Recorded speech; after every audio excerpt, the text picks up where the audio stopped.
and our reading continues with selected verses from Genesis 42 through 45. Listen once again to the word of the Lord. When Jacob learned that there was grain in Egypt, he said to his sons, "Go down there and buy some for us so that we may live and not die." Now Joseph was the governor of the land, the person who sold grain to all its people. So when Joseph's brothers arrived, they bowed down to him with their faces to the ground. As soon as Joseph saw his brothers, he recognized them, but he pretended to be a stranger and spoke harshly to them. Now Joseph gave these instructions to the steward of his house: "Fill the men's sacks with as much food as they can carry, and put each man's silver in the mouth of his sack. Then put my cup, the silver one, in the mouth of the youngest one's sack, along with the silver for his grain." And he did as Joseph said. As morning dawned, the men were sent on their way with their donkeys. They had not gone far from the city when Joseph said to his steward, "Go after those men at once, and when you catch up with them, say to them, 'Why have you repaid good with evil? Isn't this the cup my master drinks from and also uses for divination? This is a wicked thing you have done. Why does my lord say such things? Far be it from your servants to do anything like that. If any of your servants is found to have it, he will die, and the rest of us will become my lord's slaves. Let it be as you say. Whoever is found to have it will become my slave. The rest of you will be free from blame." Each of them quickly lowered his sack to the ground and opened it. Then the steward proceeded to search, beginning with the oldest and ending with the youngest. And the cup was found in Benjamin's sack. At this, they tore their clothes. Then they all loaded their donkeys and returned to the city. Joseph was still in the house when Judah and his brothers came in, and they threw themselves to the ground before him. "God has uncovered your servant's guilt. We are now my lord's slaves."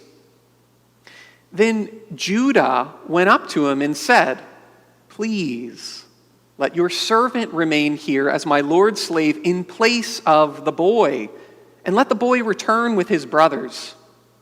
Then Joseph could no longer control himself before all his attendants, and he cried out, "Have everyone leave my presence." So there was no one with Joseph when he made himself known to his brothers. Joseph said to his brothers, "I am Joseph. Is my father still living?" But his brothers were not able to answer him because they were terrified at his presence. "I am your brother Joseph, the one you sold into Egypt.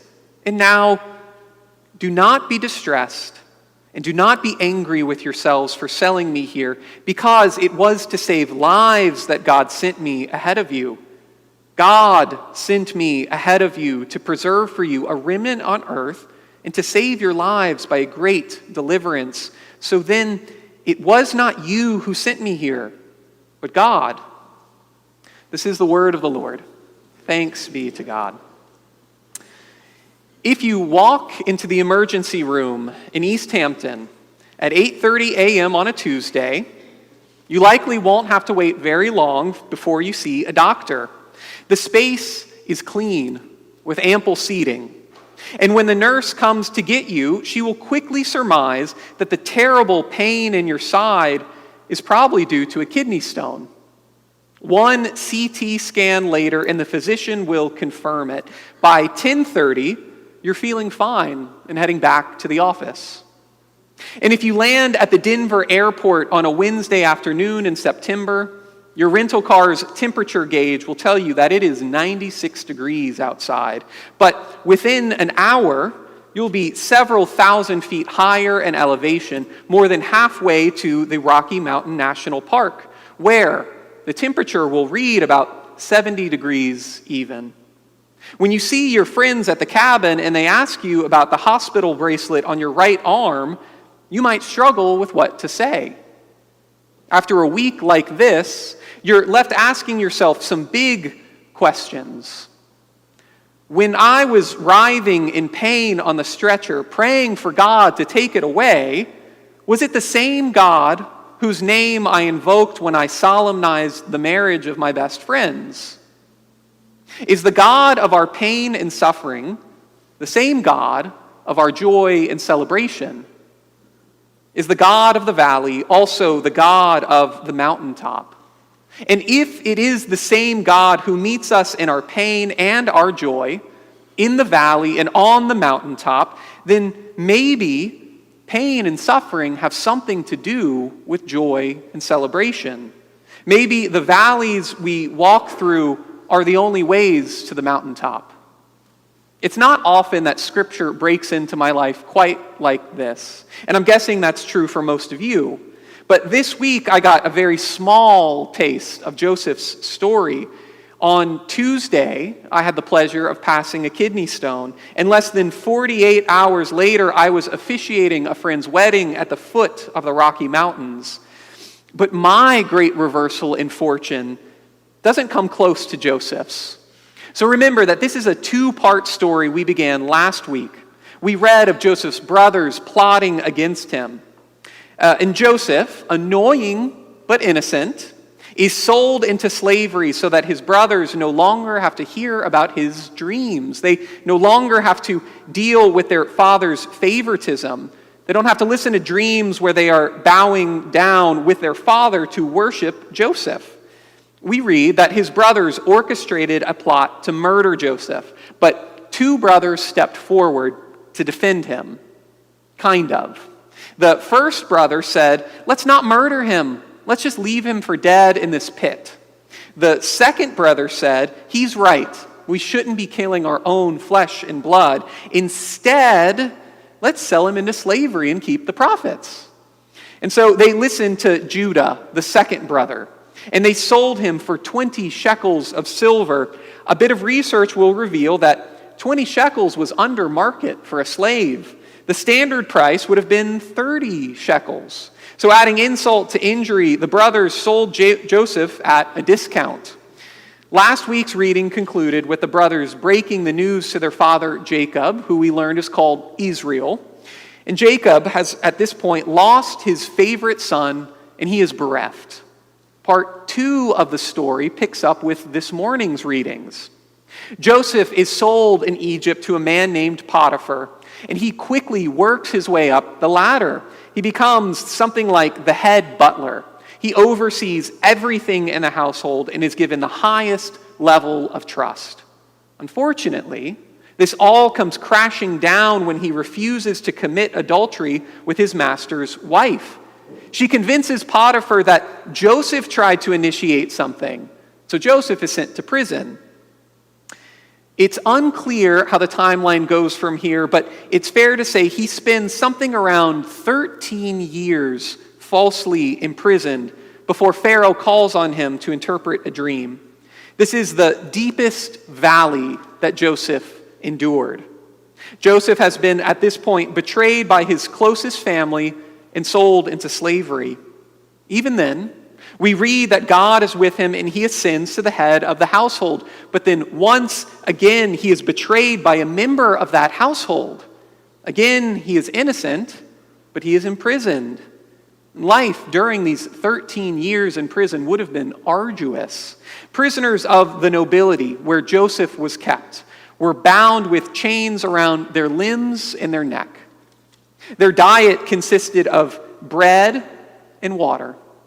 They spent their days in windowless dungeons. Joseph was experiencing something like hell on earth.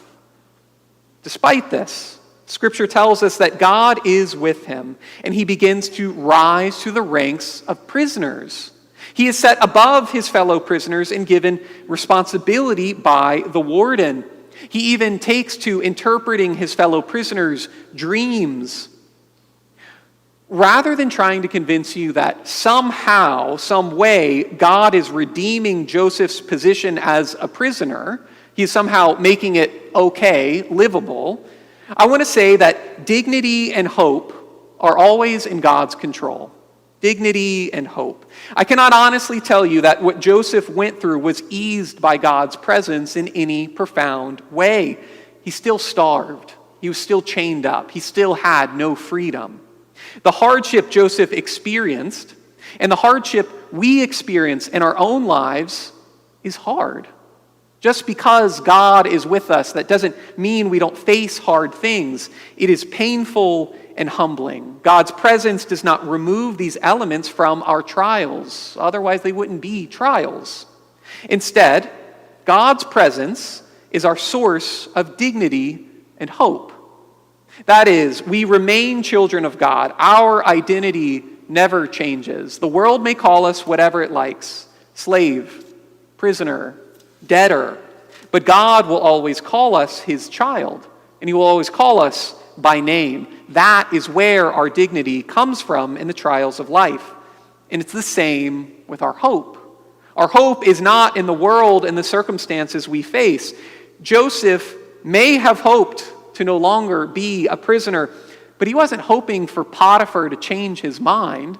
He wasn't hoping for Potiphar's wife to recant her testimony.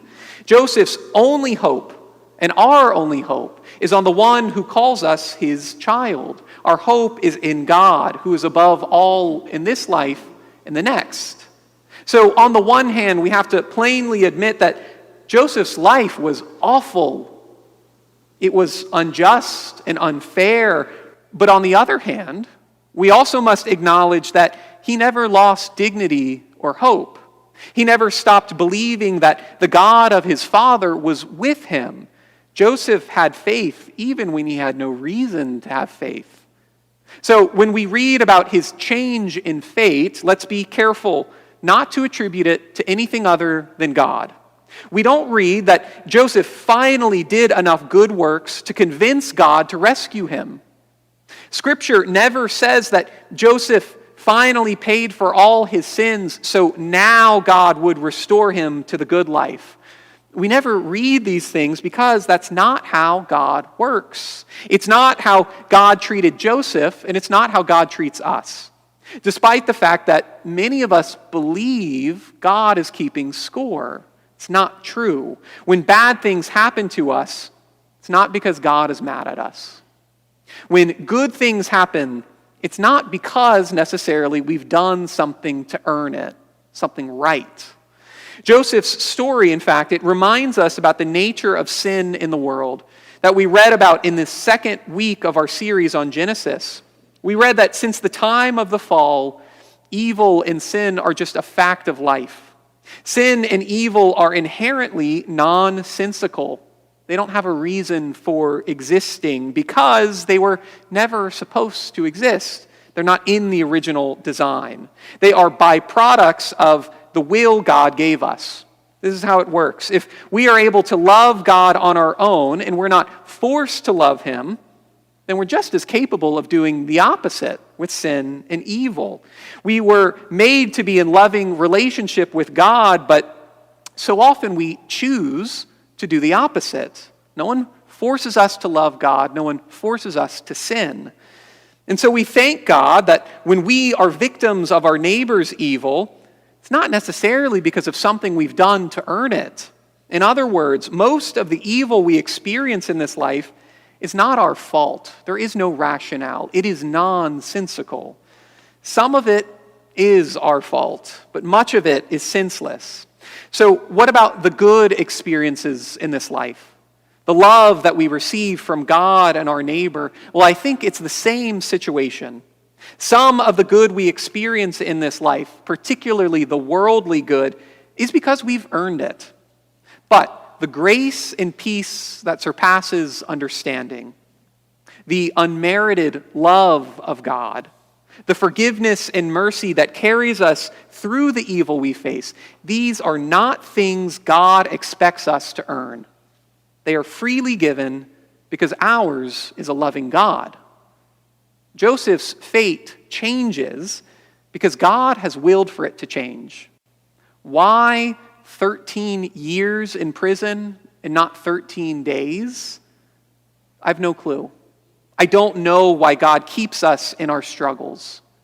Scripture tells us that our time is not God's time. So I don't know why Joseph had to spend this long in prison, but eventually Pharaoh calls on him to interpret a dream. Joseph's interpretation prophesies a time in the near future when the entire region of Egypt will fall into a deep famine. Joseph's interpretation is so authoritative that Pharaoh elevates him to be the highest ranking official in his kingdom. He is second only to the Pharaoh himself.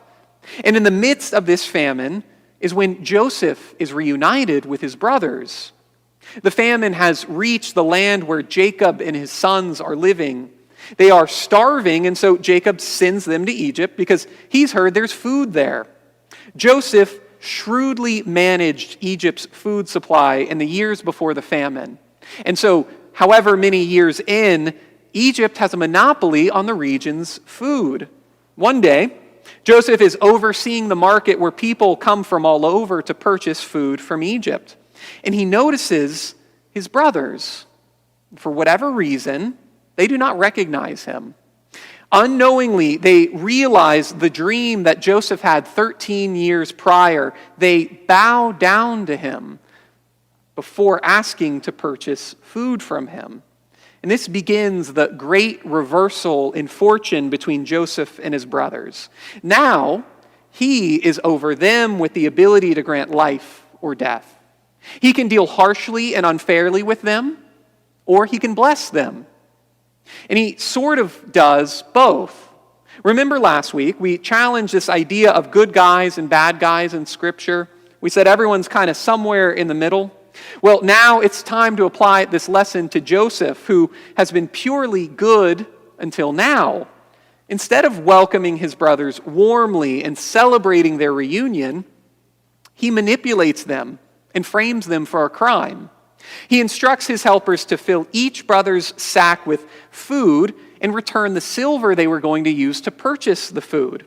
That's a good guy thing to do. But he also hides his ceremonial silver chalice in one of his brother's bags. After they leave the city, Joseph sends government officials after them and accuses them of stealing the chalice. They, of course, deny any wrongdoing, but quickly discover that they do, in fact, have the chalice. The brothers are returned to Joseph's court to await punishment. And before Joseph can declare what he plans to do with the guilty party, his brother Judah steps forward and asks that the punishment might rest on him alone. Though he is innocent, he will take the blame for his brother's crime and serve as Joseph's slave for the remainder of his life. What we have to remember here is that Judah was the one who sold Joseph into slavery.